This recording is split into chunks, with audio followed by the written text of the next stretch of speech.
नमस्कार. आपल्या सर्वांचं स्वागत आहे आज आपल्या चॅनलमध्ये किस्से कहानियां विथ भिंगार आर्ट्समध्ये.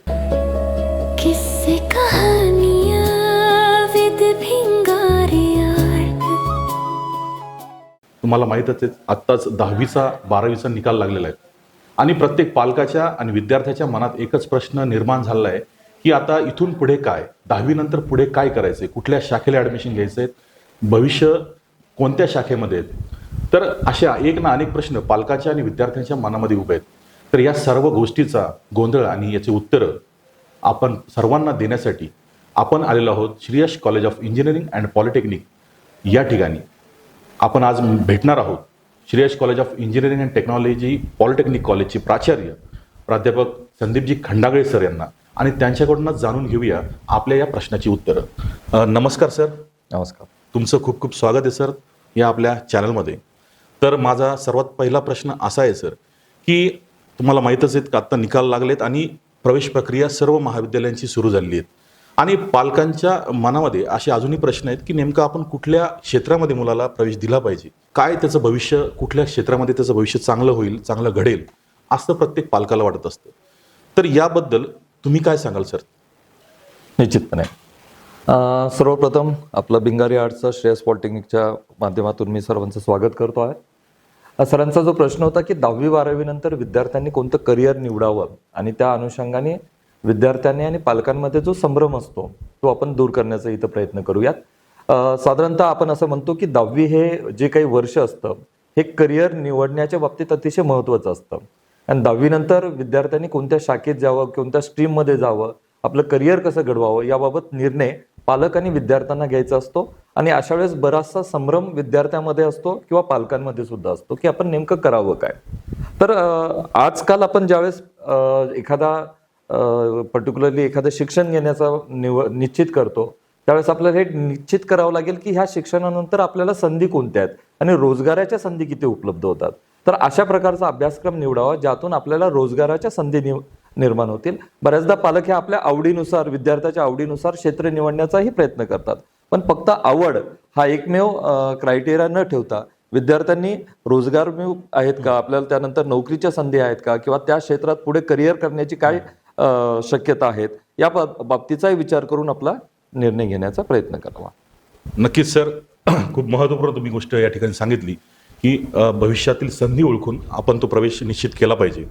तर दुसरा प्रश्न असा आहे सर की आत्ताचं जे निकाल लागलेत, निकालानंतर आता पालकांना वाटतंय की 11वी-12वी सुद्धा एक ऑप्शन त्यांच्यासमोर आहे आणि दुसरं ऑप्शन असं आहे की त्याऐवजी जर इंजिनिअरिंग क्षेत्राकडे जायचं असेल तर ते डिप्लोमाला पसंती देतात, म्हणजे जर याला आपण पॉलिटेक्निक असं म्हणतो. तर पॉलिटेक्निक निवडणं 10वी नंतर हा स्मार्ट पर्याय कसा होऊ शकतो सर, याबद्दल तुम्ही काय सांगाल? निश्चितपणे माझं असं म्हणणं आहे की अभियांत्रिकी क्षेत्रात आपल्याला जर जायचं असेल तर मग 12वी नंतर अभियांत्रिकीत जाण्यापेक्षा 10वी नंतर इमिजिएटली आपण पॉलिटेक्निकला का जाऊ नये. सर्वात महत्त्वाची गोष्ट, पॉलिटेक्निक हा 3 वर्षाचा करिअर निवडण्यासाठीचा एक चांगला मार्ग आहे. अतिशय कमी कालावधीत नोकरीची अतिशय चांगली संधी या पॉलिटेक्निक कोर्समधून आहेत. आमच्याकडे आत्ता सुद्धा जेवढे काही विद्यार्थी 3 वर्षानंतर पासआउट होत आहेत त्या प्रत्येक विद्यार्थ्याला प्लेसमेंट अवेलेबल आहेत आणि एवढंच काय, जर त्याला पुढे डिग्रीला जायचं असेल तर ती संधी सुद्धा त्याला या ठिकाणी मिळते. तर 11वी-12वी करून जर तुम्हाला परत अभियांत्रिकालाच जायचंय तर माझं असं मत आहे की पॉलिटेक्निक करून आपण अभियांत्रिकी करावं आणि अभियांत्रिकी म्हणजे काय, डिग्रीचा कोर्स कंप्लीट करण्यापूर्वी जर आपल्याकडे नोकरीची संधी उपलब्ध होत असेल तर त्यापेक्षा आणखीन चांगलं काय. तर त्यामुळे माझं असं म्हणणं असतं विद्यार्थ्यांना, जर तुम्हाला तांत्रिक क्षेत्रात जर यायचं असेल तर पॉलिटेक्निक हा एक उत्कृष्ट पर्याय आहे. नक्कीच सर. खूप छान माहिती तुम्ही या ठिकाणी सांगितली की 10वी नंतर अभियांत्रिकीसाठी जाण्याचा एक चांगला मार्ग हा पॉलिटेक्निकचा आहे. तर पुढचा प्रश्न असा आहे सर की आपण बघतो की पॉलिटेक्निकला आता पालकांचं तयारी होते की आता पॉलिटेक्निकला आपण विद्यार्थ्यांना प्रवेश देऊ, परंतु त्या ठिकाणी पुन्हा एक प्रश्न निर्माण होतो की अनेक शाखा त्या ठिकाणी आहेत सर. एक आपल्याही महाविद्यालयात 5 ते 6 शाखा आहेत. तर पालक काय विचारत असतात की कुठल्या शाखेला सर स्कोप आहे, कुठल्या शाखेला डिमांड आहे, याबद्दल तुमचं काय मत आहे सर, तुम्ही काय सांगाल? ज्यावेळेस विद्यार्थी पॉलिटेक्निकला येतो किंवा पॉलिटेक्निकला प्रवेश घ्यायचा असेल त्यावेळेस सर्वात पहिला प्रश्न त्याच्यासमोर निश्चित होतो की बाबा आपल्याला प्रवेश कोणत्या शाखेत घ्यावा. मग मेकॅनिकल आहेत, सिव्हिल आहेत, इलेक्ट्रिकल ब्रांच आहेत, इलेक्ट्रॉनिक्स अँड टेलिकम्युनिकेशन आहेत, आणि IT शी निगडीत कॉम्प्युटर, AIML, डाटा सायन्स अशा असंख्य शाखा उपलब्ध आहेत. मग यातनं मी निवडावी कोणती? तर सर्वात पहिली गोष्ट, एक आवड हा एक पार्ट असतोच. की एखाद्या विद्यार्थ्याला जर कॉम्प्युटर किंवा सॉफ्टवेअरशी निगडीत कामामध्ये जास्त आवड असेल तर त्यांनी CSE किंवा AIML किंवा डाटा सायन्स अशा प्रकारच्या ब्रांचेस निवडाव्यात. त्याचबरोबर दुसरी गोष्ट, नोकरीच्या संधी आपल्या क्षेत्र जे आहेत किंवा आपण जिथे राहतो त्याच्या आजूबाजूला कोणत्या शाखांना जास्त महत्व आहे किंवा त्याच्या जास्त नोकरीच्या संधी आहेत, बरोबर. याची थोडी जर अभ्यास केला तर तुम्हाला लक्षात येईल आजच्या काळात ह्या ज्या काही बेसिक ब्रांचेस आहेत, मेकॅनिकल असोत, इलेक्ट्रिकल, इलेक्ट्रॉनिक्स अँड टेलिकम्युनिकेशन असेल, या ब्रांचेसला असंख्य संधी आहेत.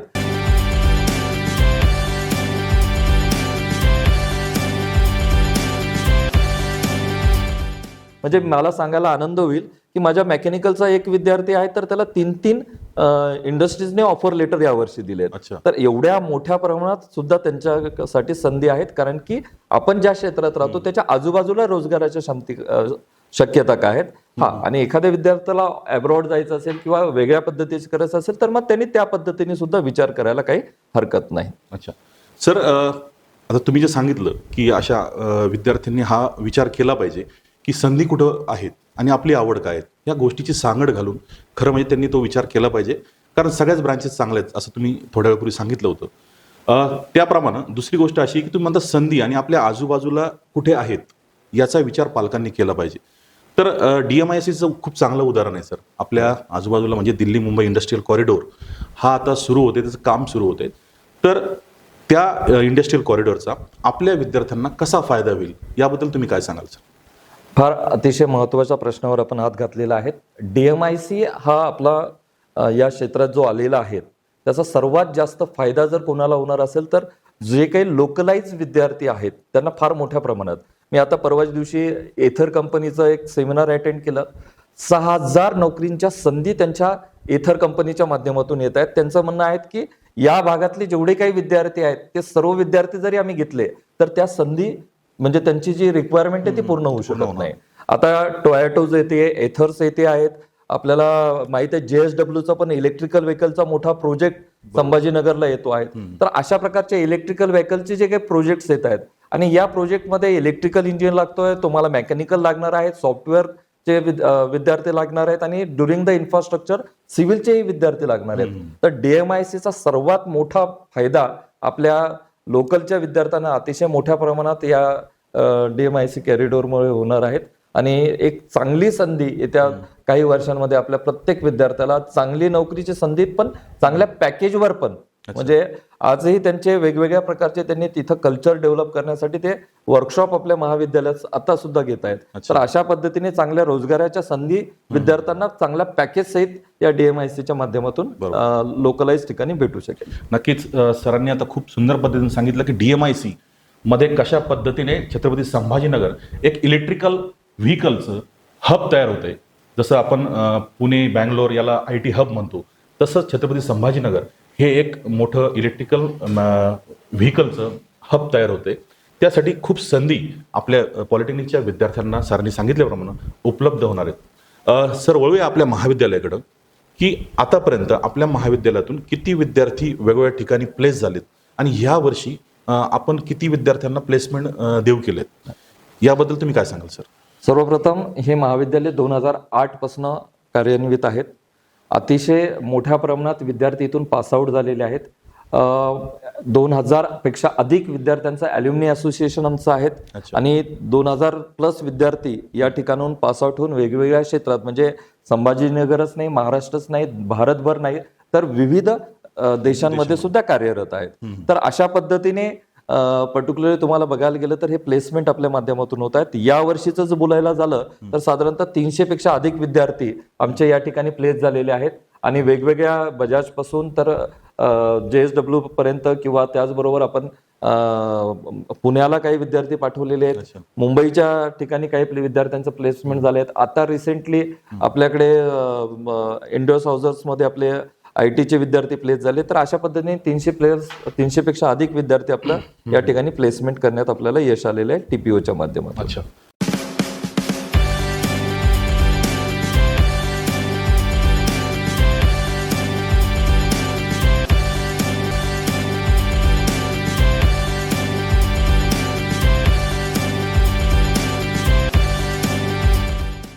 सर पुढचा प्रश्न असा आहे की आपल्या आता आपण बघतो छत्रपती संभाजीनगरमध्ये शासकीय पॉलिटेक्निकच्या व्यतिरिक्त अनेक महाविद्यालय आहेत, त्यातलं आपलं एक महाविद्यालय आहे. तर आपल्याच महाविद्यालयात विद्यार्थ्यांनी प्रवेश का घ्यावा आणि असं आपल्या महाविद्यालयाचं काय वेगळेपण आहे, काय वैशिष्ट्य आहेत, त्याबद्दल तुम्ही काय सांगाल सर?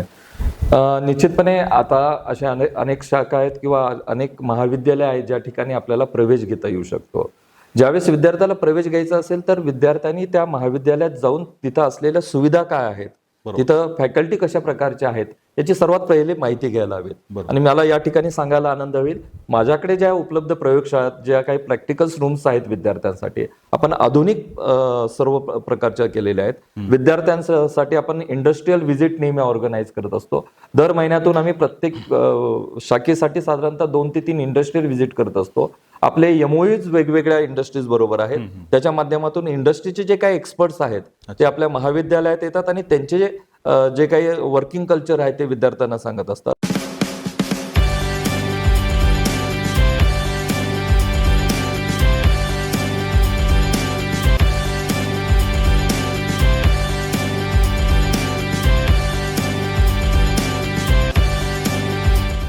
विद्यार्थ्यांना आपण प्रत्येक सेमिस्टरमध्ये एक मायक्रो प्रोजेक्ट देत असतो आणि फायनल इयरला फायनल एक प्रोजेक्ट देत असतो जो ऍप्लिकेशन बेस्ड प्रोजेक्ट असतो आणि त्याच्या माध्यमातून विद्यार्थ्यातल्या स्किल्स डेव्हलप होतात.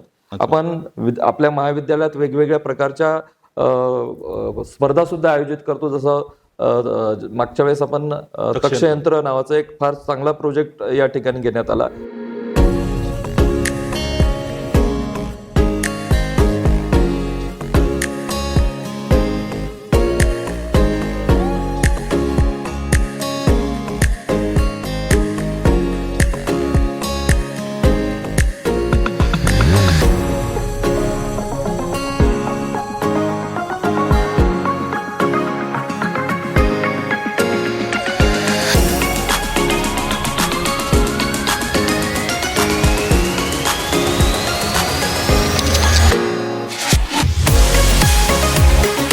त्या विद्यार्थ्यांमध्ये टीम वर्क, काम करण्याच्या बाबतीत कशा पद्धतीने आपल्याला आपलं प्रोजेक्ट डेव्हलप करावा या सर्व गोष्टी त्या विद्यार्थ्यांमध्ये डेव्हलप होतात आणि अतिशय अनुभवी आमच्याकडचा जो शिक्षक वर्ग आहे तो विद्यार्थ्यांच्या डेव्हलपमेंटमध्ये सर्वार्थाने कामात येतो. तर अशा पद्धतीने श्रेयस पॉलिटेक्निक हे विद्यार्थ्यांची पहिली पसंतीच राहील आणि आमच्या मागच्या अल्युमिनी किंवा आमच्या माजी विद्यार्थ्यांचा जो अनुभव आहे ते जे विद्यार्थ्यांबरोबर शेअर करतात त्या माध्यमातून आम्हाला ठाम विश्वास आहेत की आमच्याकडे येणारे विद्यार्थी हे श्रेयसला पहिली पसंती देतील. नक्कीच सर, शहरापासून थोडंसं दूर जरी आपलं महाविद्यालय असलं तरी सुद्धा खरं म्हणजे गोंगाटापासून आणि बाकी प्रदूषणापासून आपलं जे महाविद्यालय आहे ते दूर आहेत. एकदम नैसर्गिक वातावरणामध्ये हे महाविद्यालय वसलेलं आहे.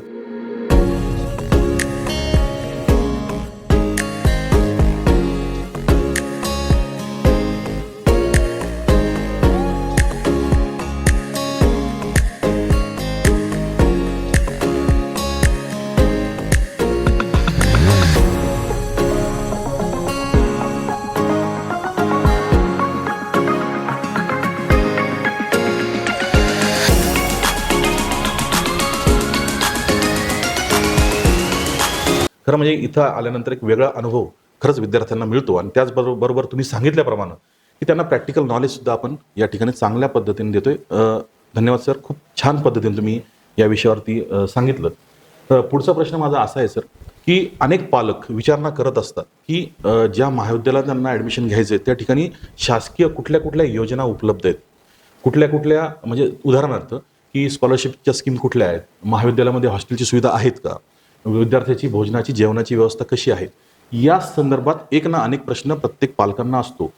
तसाच प्रश्न मी तुम्हाला विचारतो की आपल्या महाविद्यालयामध्ये ह्या इतर ज्या सुविधा आहेत त्याबद्दल तुम्ही काय सांगाल सर? हे बघा, सर्वात प्रथम आपण जर फीस संदर्भात जर चर्चा करायची झाली किंवा खर्च काय येतो पॉलिटेक्निक, कारण की जर एवढा रोजगारभिमुख हा उपक्रम जर असेल किंवा एवढा चांगला जर अभ्यासक्रम असेल तर याची फीस लाखोंमध्ये असेल असं बऱ्याचदा पालकांचा गैरसमज होतो. बरोबर. खऱ्या अर्थाने 2 वर्षापूर्वी महाराष्ट्र शासनाने जो निर्णय घेतलाय की मुलींसाठी मोफत शिक्षण हे या पॉलिटेक्निकसाठी सुद्धा लागू आहे. म्हणजे मुलींसाठी कोणत्याही प्रकारची ट्युशन फीस आपल्याकडे फीस लागणार नाही, कोणतीच नाही लागत. त्याचबरोबर आपण विविध कॅटेगरीमध्ये ज्या विद्यार्थी असतात त्या विद्यार्थ्यांना त्यांच्या शासनाच्या विविध प्रकारच्या शिष्यवृत्ती असतात. जसं आपण जर SC ST कॅटेगरीचा विद्यार्थी बघायला गेलो तर याला कोणत्याही प्रकारची फीस लागत नाही. त्याला पूर्ण ट्युशन फीसही माफ असते, डेव्हलपमेंट फीसही त्याला लागत नाही. त्यानंतर जर तुम्ही VJNT किंवा NT कॅटेगरीच्या विद्यार्थ्यांच्या बाबतीत बोलायला गेलं तर त्या ठिकाणी त्याचं ट्युशन फी पूर्णपणे माफ आहेत. अच्छा. अगदी त्याला फक्त डेव्हलपमेंट फीस असते आणि ती डेव्हलपमेंट फीस ही प्रत्येक कॉलेजच्या अनुषंगाने थोडीफार बदलते. 4 ते 6 हजारामध्ये त्याची ती फीस असते. तुम्ही जर ओपन आणि ओबीसीच्या विद्यार्थ्यांच्या बाबतीत बोलायला गेलं तर ओपन ओबीसीला सुद्धा 50% ही ट्युशन फीच्या मध्ये सवलत गव्हर्नमेंटकडनं देते, त्याला स्कॉलरशिपच्या माध्यमातून मिळते. आणि आपण जर बघायला गेलं तर त्या प्रत्येक महाविद्यालयात त्याची जी फीस राहील ओपन आणि ओबीसीची तर 25 ते 35 हजाराच्या दरम्यान ती फीस राहू शकते. बरं, एवढंच नाही तर MSBTच्या काही स्कॉलरशिप विद्यार्थ्यांसाठी उपलब्ध असतात. AICTच्या काही स्कॉलरशिप म्हणजे विद्यार्थ्यांना जर इतर स्कॉलरशिप मिळत नसेल तर MSBT किंवा AICTच्या माध्यमातून सुद्धा ते विद्यार्थी स्कॉलरशिप घेऊ शकतात. मुलींसाठी प्रगती नावाची एक अतिशय चांगली स्कॉलरशिप AICTच्या माध्यमातून चालवल्या जाते. आणि हा झाला शैक्षणिक खर्च. पण जो विद्यार्थी ग्रामीण भागातून इथे राहतोय त्याला खर्च राहण्या खाण्याचा येणारच की नाही, मग त्याच्यासाठी काय सुविधा आहेत असा तुमचा जो प्रश्न होता. तर सर्वात पहिले मी माझ्या महाविद्यालयाच्या बाबतीत सांगायला गेलं तर इथे अतिशय चांगल्या 400 विद्यार्थी राहू शकतील असं मुलांचं हॉस्टेल्स आहेत. मुलींचं सुद्धा 400 विद्यार्थिनी राहू शकतील असे हॉस्टेल्स आहेत. आणि खर्चाच्या बाबतीत जर बोलायला गेलं तर ओपन कॅटेगरीचा जो विद्यार्थी असतो त्याला पंजाबराव निर्वाह भत्ता नावाची एक स्कॉलरशिप आहे ज्याच्या माध्यमातून तो 50 हजारापर्यंत गव्हर्नमेंट स्कॉलरशिप देते. 50,000 रुपये. हो. आणि SC कॅटेगरीचा जो विद्यार्थी आहे त्याला सुद्धा स्वाधार ही योजनेच्या माध्यमातून साधारणतः 50 ते 60 हजार रुपये वार्षिक मिळतात. एवढंच काय, काही विद्यार्थी कामगार कल्याणचे जे फॉर्म भरून त्यातून सुद्धा बांधकाम कामगार वगैरे किंवा इतर कामगार जे असतात त्यांच्या माध्यमातून त्यांना 30 हजारापर्यंत गव्हर्नमेंट स्कॉलरशिप देते. तर मग त्याचा जो काही राहण्याचा खर्च असतो तो या विविध प्रकारच्या स्कॉलरशिपच्या माध्यमातून निघून जातो आणि तो विद्यार्थी आपलं उच्च शिक्षण किंवा आपलं जे तांत्रिक शिक्षण आहे ते अतिशय चांगल्या पद्धतीने पूर्ण करू शकतो. याच्यामध्ये मराठा कॅन्डिडेट जो आहे, मराठा विद्यार्थी, त्यासाठी सुद्धा कुठली तरी योजना आहे आपल्याकडे, त्याबद्दल काय सांगाल? ऍक्च्युली आता मराठा जो कॅन्डिडेट आहेत, मी जसं आता थोड्यापूर्वी म्हटलं, ज्याला आपण ओपन कॅटेगरीमध्ये पकडतो किंवा SEBCची 10% एक वेगळं रिझर्वेशन त्यांच्यासाठी उपलब्ध झालेलं आहे. तर ते रिझर्वेशन आहेत आणि फीस ही त्याला 50% ट्युशन फीस मध्ये माफी मिळतेच. आणि पंजाबराव निर्वाह भत्ता जो मी तुम्हाला बोललो तो हे विशेषतः मराठा कॅटेगरीच्या ओपन विद्यार्थ्यांसाठी याचा फार मोठा फायदा. त्याला 50,000 रुपये, त्याला 50,000 रुपये 100% मिळतात. म्हणजे फीस मध्ये 50% सवलत आणि निर्वाह भत्ता आणि हॉस्टेलचे 50,000 त्याला मिळतात निश्चितपणे. त्या व्यतिरिक्त तो कामगार कल्याण सुद्धा जर असेल लागू तर तो कामगार कल्याणसाठी सुद्धा अप्लाय करू शकेल. अच्छा. म्हणजे अशा अनेक योजना सरांनी सांगितल्या आत्ताच. खरं म्हणजे खूप महत्त्वपूर्ण योजना आहेत. पालकांना याबद्दल बरीचशी माहिती नसते. मुलींना मोफत शिक्षण, वेगवेगळ्या कॅटेगरीतल्या विद्यार्थ्यांना वेगवेगळ्या प्रकारच्या सवलती, हॉस्टेलची सुविधा, अशा अनेक सुविधा आपल्या सरांनी सांगितल्याप्रमाणे महाविद्यालयात उपलब्ध आहेत. सर, माझा पुढचा प्रश्न असा आहे की आता ॲडमिशन प्रक्रिया सुरू झालेली आहे. तर आता मला तुम्हाला असं विचारायचं आहे की पालकांनी आता सर्वप्रथम त्यांना जर ॲडमिशन घ्यायचं असेल तर सगळ्यात पहिले त्यांनी काय करावं? म्हणजे ॲडमिशन प्रोसेस कशी आहे ही थोडक्यात काय सांगाल सर? फॉर्म कुठं भरायचा, कसा भरायचा, याची डेट काय आहेत, म्हणजे याबद्दल थोडंसं पालकांना माहिती द्या. निश्चितपणे. साधारणतःपणे आता 10वीचा निकाल साधारण मागच्या महिन्याच्या 20 तारखेला लागलेला आहे. डायरेक्टर ऑफ टेक्निकल एज्युकेशनच्या माध्यमातून या विद्यार्थ्यांची प्रवेश प्रक्रिया राबवल्या जाते. त्यासाठी नोटिफिकेशन निघालेलं आहेत आणि विद्यार्थ्यांना 22 तारखेपर्यंत ऑनलाईन रजिस्ट्रेशन करायचं आहे. आता ऑनलाईन रजिस्ट्रेशन काय असतं तर त्यासाठी 2 पद्धती आहेत. एक तर E-स्क्रुटनी नावाची एक पद्धत आहे जिथे घरी विद्यार्थी बसून आपलं रजिस्ट्रेशन करू शकतो. दुसरं असतं फिजिकल स्क्रुटनी, ज्यामध्ये महाविद्यालयात जाऊन विद्यार्थी आपलं रजिस्ट्रेशन करू शकतो. अच्छा, महाविद्यालयात जाऊन पण करू शकतो? हो. आपलं महाविद्यालय हे शासकीय नियमानुसार आपल्याकडे सुद्धा FC असे आणि आपल्या इथे येऊन सुद्धा विद्यार्थी हे रजिस्ट्रेशन करू शकतात. आम्ही बऱ्याचदा विद्यार्थ्यांना सांगतो E-स्क्रुटनीच्या ऐवजी जर तुम्ही फिजिकल स्क्रुटनी करत असाल तर चांगलं आहे. तुम्हाला शक्य असेल तर तुम्ही ते महाविद्यालय बघू शकतात, महाविद्यालयाची सुविधा बघू शकतात. आणि फिजिकल स्क्रुटनीमध्ये जर काही एखादी तुमची त्रुटी राहिली असेल तर तो जो कन्सर्ट पर्सन असतो तो इमिजिएटली तुम्हाला त्या बाबतीत करेक्शन सांगू शकतो. बऱ्याचदा काही विद्यार्थ्यांचे काही डॉक्युमेंटची कमतरता असते आणि मग त्या डॉक्युमेंटच्या कमतरतेमुळे तो काय करतो की बाबा मी करू का नाही रजिस्ट्रेशन, किंवा मग एखाद्या कॅटेगरीचा विद्यार्थी त्याच्याकडे कास्ट सर्टिफिकेटच नाही, मग तो म्हणतो अरे ओपन मधून मी करून काही फायदा होईल का, माझं नुकसान होईल. तर मग अशा वेळेस त्याला ग्रीव्हन्स पिरियड असतो. जसं मी म्हटलो की 22 तारखेपर्यंत आपल्याला रजिस्ट्रेशन करायचंय, तर 22 तारखेनंतर 25 ते 30 हा ग्रीव्हन्स पिरियड आहे, ज्याच्यामध्ये आपलं एखादं कागदपत्र जर राहिलं असेल चुकून, कास्ट सर्टिफिकेट असेल किंवा इतर कोणते नॉन क्रिमिनल संदर्भात एखादं कागदपत्र राहिलं असेल तर ते कागदपत्र आपण फिजिकल स्क्रुटनीच्या माध्यमातून तिथे जाऊन ते अपडेट करून घेऊ शकतो. आणि मग चुकून तुमचं रजिस्ट्रेशन जर ओपन प्रवर्गात झालेलं असेल तर ते तुम्हाला तुमच्या स्वतःचा जो SC असेल, ST असेल, NT कॅटेगरी असेल, जो काही तुमचा प्रवर्ग असेल, राखीव प्रवर्ग असेल, त्या प्रवर्गातून तुम्हाला प्रवेश मिळतो. आणि राखीव प्रवर्ग जे असतात त्यांच्यासाठी जागा सुद्धा राखीव असतात. अच्छा अच्छा, जागा सोडते राखीव ठेवलेलं असतं. निश्चितपणे की ज्यावेळेस रजिस्ट्रेशन प्रक्रिया कंप्लीट होते त्यानंतर विद्यार्थ्यांना कॅप साठी ऑप्शन फॉर्म भरणं गरजेचं असतं. आणि ते ऑप्शन फॉर्म भरल्यानंतर आपल्याला योग्य शाखा, योग्य महाविद्यालय निवडणं गरजेचं आहे. अशा 4 फेऱ्या होणार आहेत. त्याचं वेळापत्रक 2026-27 साठीचं अजून डिस्प्ले होणं बाकी आहे. तर साधारणतः विद्यार्थ्यांना काही अडचण असेल तर त्यांनी महाविद्यालयात जावं किंवा वेबसाईटवर जाऊन चेक करावं. तुम्हाला येणारा जो कालावधीतले जे काही वेळापत्रक आहेत त्या अनुषंगाने माहिती मिळते. नक्कीच सर, खूप महत्त्वपूर्ण अशी माहिती तुम्ही या ठिकाणी दिली. माझा पुढचा प्रश्न असा आहे की पालकांमध्ये अजून एक प्रश्न असा आहे की सर ठीक आहे, तुम्ही म्हणण्याप्रमाणे पॉलिटेक्निकला ॲडमिशन घेतो, आमचा विद्यार्थी त्या ठिकाणी चांगल्या मार्काने पास होईल, परंतु भविष्यात जर त्याला सरकारी नोकरी करायची आहे तर सरकारी नोकरीच्या काय संधी डिप्लोमा पासआउट विद्यार्थ्यांना सर, त्याबद्दल तुम्ही काय सांगाल? बऱ्याचदा अभियांत्रिकीमध्ये जर गेलं तर शासनाकडे किंवा शासकीय ठिकाणी आम्हाला प्रवेशच नाही का असं बऱ्याचदा पालकांना वाटतं. पण तुम्हाला सांगू इच्छितो की असे अनेक क्षेत्र आहेत. जर सिव्हिल साठी जर ब्रांच साठी बघायला गेलं तर PWD सेक्शन आहे, रेल्वे आहेत, टाउनशिप संदर्भात आहे, नगर परिषद आहेत, महानगरपालिका आहेत, या सर्व ठिकाणी सिव्हिल इंजिनियर लागतो. अहो एवढंच काय तर प्रत्येक झेडपीच्या जे शाळा आहेत त्याच्यामध्ये आता टेक्निकल टीचर म्हणून लागत आहेत. म्हणजे कोणत्याही ब्रांचेसचा, म्हणजे मेकॅनिकलचा असेल तर तिथं मेकॅनिकल स्ट्रीमचा असेल, इलेक्ट्रॉनिक संदर्भात तिथं असेल तर त्या प्रकारचे शिक्षक सुद्धा त्या ठिकाणी टेक्निकल फील्डला लागतात. तुम्ही इलेक्ट्रिकल इंजिनिअरिंगच्या बाबतीत बोलायला गेले तर तुम्हाला MSEB मध्ये भरपूर जॉबच्या संधी आहेत. रेल्वेमध्ये सुद्धा आपल्याला अनेक संधी MSEBच्या माध्यमातून आहेत. म्हणजे त्याचबरोबर जिथं सप्लाय लाईन्स आहेत ज्याच्या प्रायव्हेट बरोबर ज्या गव्हर्नमेंटचे सेक्टर्स आहेत तिथे सुद्धा आहेत.